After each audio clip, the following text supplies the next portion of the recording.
senior editor at the Post Millennial and New York Times, best-selling author of Unmasked: Inside Antifa's Radical Plan to Destroy Democracy. Andy Ngo. Andy, always great to have you with us. Your thoughts, first of all, on the designation of Antifa as a terrorist organization by the president this week? It's important, and I think that statement came because of the assassination of Charlie Kirk. The violence from Antifa is nothing new. It's been going on in its current form for about a decade. But the rifle engravings may have suggested that the assassin suspect may have had a motivation that was somehow in furtherance of the Antifa agenda.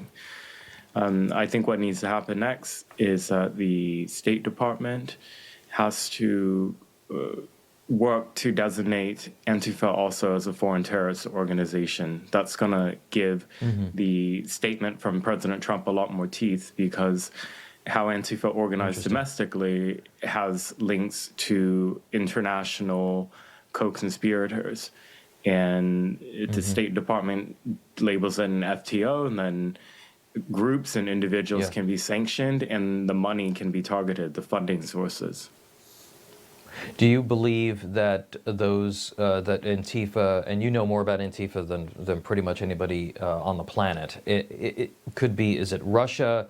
Could it be communist China? Where do we suspect the foreign influence might be? Just quickly for me. So I don't think that there are actual state actors involved on a large scale. It's more so that there are decentralized groups and networks that exist in Canada and Europe that communicate and coordinate on some degree with the American Antifa. We know Charlie Kirk's alleged killer, Tyler Robinson, spent a lot of time on platforms like Discord.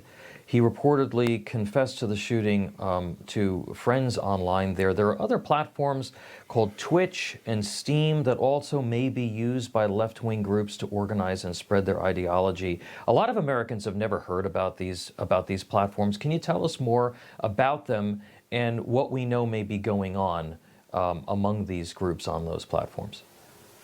Twitch is a platform that allows gamers to stream, and a lot of young gamers also use a platform called Discord to communicate.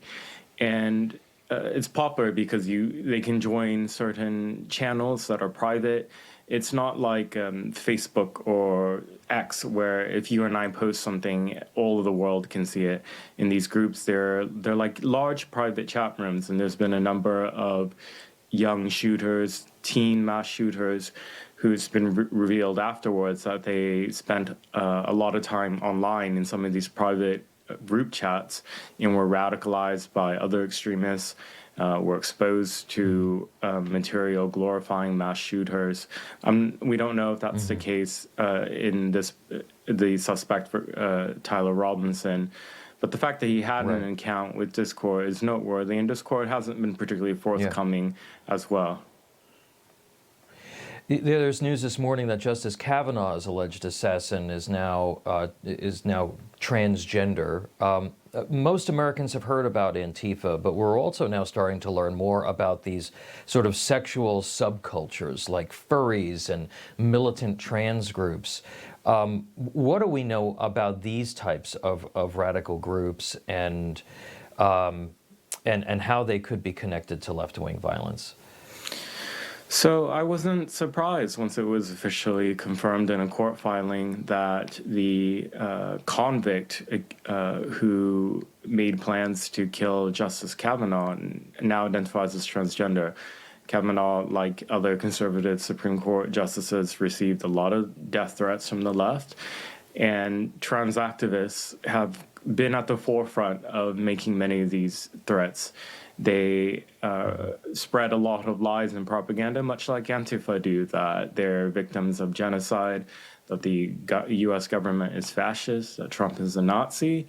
And what's particularly scary is that they're encouraging their fellow comrades to stockpile firearms, to join far-left militias, and to learn how to kill. Yeah, you know, you're going to have a lot of folks on the left who say that Antifa isn't dangerous. This isn't really going on. This is all kind of made up. and that if the administration goes after these subcultures and these radical groups, that it is going to be chilling on free speech. Real quickly for me, Andy, your response to what I think we're expecting to come from the Democrats as the administration tries to do something about these radical left groups. What was specific about Trump's statement is that he made it very clear that it would be in accordance with the law. And organized violent criminality is not protected by free speech. And that's what Antifa is involved in. All right. And Andy, I'm sure that as this continues, we're going to be checking in with you, and we appreciate you continuing to follow these dangerous groups. Appreciate you being here. Thank you. My pleasure. Information. Truth is freedom. Is Newsmax. It's real news for real people.